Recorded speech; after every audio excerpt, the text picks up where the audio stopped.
Planning Sales Training Programs, Chapter 7, Part 2. Deciding training content. The points discussed below are for the training of newly recruited sales personnel. Product data. Salespeople must know enough about the products, their uses, and applications to serve customers' information needs. The product knowledge is basic to a salesperson's self-confidence and enthusiastic job performance.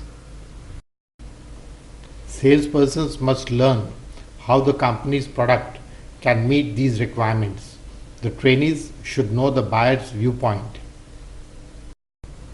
Some training on competitors' products is desirable. Sales technique. The techniques of sales training discussed previously under the head of personal selling can be used. Markets. The new salesperson must know who the customers are, their locations, the particular products in which they are interested, their buying habits and motives, their financial conditions, not only who buys but also why and how they buy.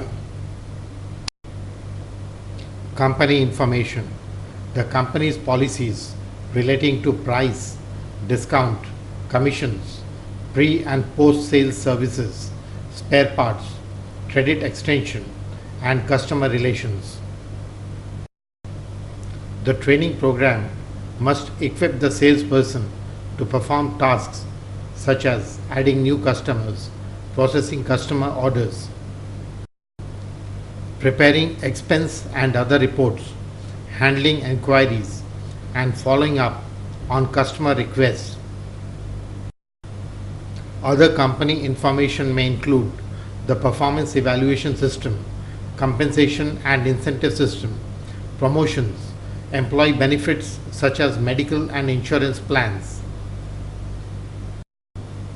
its achievements, its importance in the industry, its relations with stakeholders, competitors, and the government.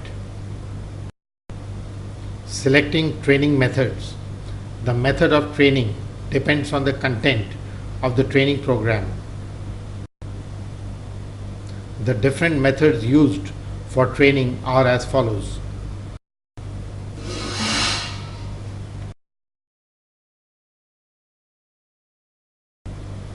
When lectures are supplemented with illustrations, charts, and graphs using projectors, they can be more effective in improving retention. The disadvantage of a lecture is that the lecturer has very little feedback on the understanding of participants.